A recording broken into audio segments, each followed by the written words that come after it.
Hi everybody and welcome to the deep dive. Last week I spoke about checklists and how important they are to scuba divers to make sure that you never miss a step. Even the most experienced of divers can miss a step, and a written checklist can really eliminate a lot of problems and malfunctions before you even get into the water.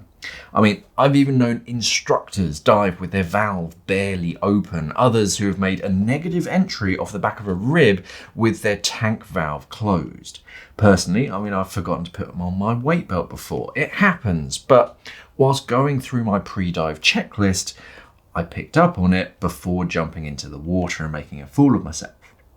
Most divers are taught the BWRAF checklist, and it works pretty well for open circuit diving. It ticks a lot of the boxes. So I'm going to break down each step, what to do and why we do it, and do my best to drum in that you really need to do it before every single dive with your buddy. B stands for buoyancy. You need to make sure that your BCD and any other piece of equipment that you're going to rely on for compensating for buoyancy changes on the dive. So you're going to check that your BCD inflates both orally and using the power inflator. Test that each of the dump valves work and that you can find them. If you're diving in a dry suit, the same. Check it inflates and deflates because you might need to use your dry suit for buoyancy. Once you've checked your own gear, you need to check the gear of your buddy. If something should happen, then it's best if you know where your buddy's inflation valves and dump valves are, and more importantly, how they work. Most scuba kit is fairly similar in basic design, but it can be different, and that split second it can take for you to figure out underwater how it works could actually make things worse. If something happens on the dive and you've been through how it all works before the dive in your pre-dive checklist and where things are, you'll know how to control your buddy's buoyancy if they're unconscious or if they can't do it themselves. You can instinctively cut that split second out and go straight to what you need to do. W is your weights. First of all, make sure that they're fitted correctly. If you're diving a weight belt, double check you're wearing the correct amount of lead and it's exactly where you want it to be, because sometimes it can slide around on a weight belt if you're not using a retainer. With all weight belts, the buckle comes around your left hand side and the strap end comes from the right to thread through the buckle. Once it's on, make sure that the buckle is clamped down completely and the free strap is free and not tucked in or hidden away, because your buddy might need to grab hold of it. You don't want them to be spending time and wasting time trying to find it before they can release your weights. Integrated weights. Check they're in place and the mechanism is locked in, and any trim weights you may be wearing. The same with your buddy. Check that they're wearing weights and how to release them. Again, mechanisms can be different, especially on integrated weights. Some are just a straight pull, others require a pinch clip. Some just have a single handle but only on one side that pulls a cable through the whole BCD to release both weight pouches. You need to be confident that you could ditch their lead in an emergency without help.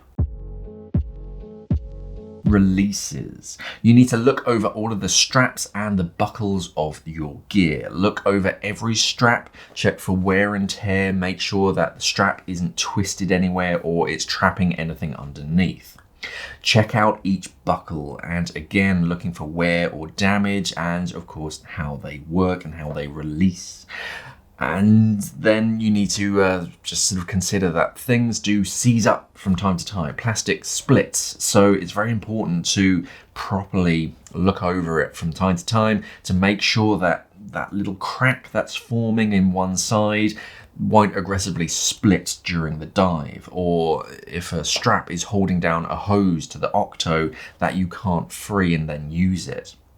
Once you've realized that your gear is all sorted and all free, now look at your buddy's gear. Make sure it's all done up nice and tight, that you know how to undo or loosen straps and clips, because again, mechanisms can be different. They're not all pinch clips. Sometimes it's a push button. A few moments of trying to work out something to sort of looking for a buckle that might not even be there. I mean, my BCD doesn't even have any buckles on it. That can delay matters if someone's looking for something that isn't even there.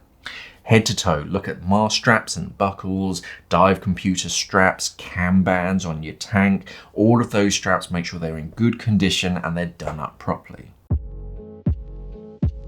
Air. This is a pretty important one. Open that tank valve all the way and make sure it's actually open and not all the way closed. Grab your SPG and look at that needle. Do not look away from that needle. That needle is the most important thing in the world right now, so keep your eyes on it. Take a few proper deep breaths from your primary and your octo, watching that needle and making sure that the needle does not move at all. If your needle does move a little or a lot, your air might not be turned on all the way. You're also checking that your second stages are working correctly, and when you breathe from them, they feel normal. You're also tasting the air. A bad air fill can taste a little bit weird, and breathing that bad gas for an hour is going to be really bad for your health. So it's better that you notice now before you jump into the water. Check that your regulators are set up properly, Venturi switches is on your octo, breathing adjustment is dialed in so it's less likely to free flow, and that it's secured properly, but it's still quick release. Now, where is your buddy's octo? Where is that located on their body? That's going to be pretty important to you in case something happens. But also, discuss out of air procedures. Not everybody donates the way that you're trained. Personally, I donate my primary, the one that I'm breathing from, and then I personally swap to my alternate. Just go through it with your buddies so there's no confusion underwater. Final checks. Check that you have any specialist equipment for that specific dive, so dive torches, reels and DSMBs and anything you might need for the dive at hand. Everything is secured so that it won't fall off when you jump into the water. Just go through the dive quickly in your mind and talk it through with your buddy. Where you're going to be entering the water, which direction you're going to go, what your maximum depth will be for that dive, what the maximum dive time is, what you're going to do on the dive. If it's a wreck penetration, entry and exit points, wall dive, which side the reef is going to be on, when to turn the dive, where to exit, just to sort of refresh your mind, get it all sort of ready, because you're going to be mostly alone in your head during the dive, and complicated questions are kind of tricky underwater. A quick brush up of hand signals as well. Some hand signals are purely regional. Some people do numbers differently. For some divers, that is 170, but for me, that is 170. So just run through your hand signals with your buddy and separation procedures as well. Things like that. What you should do if you're separated. Final check is just quickly running through the entire dive, making sure that you have everything that you need and you're clear on what's going to happen on the dive.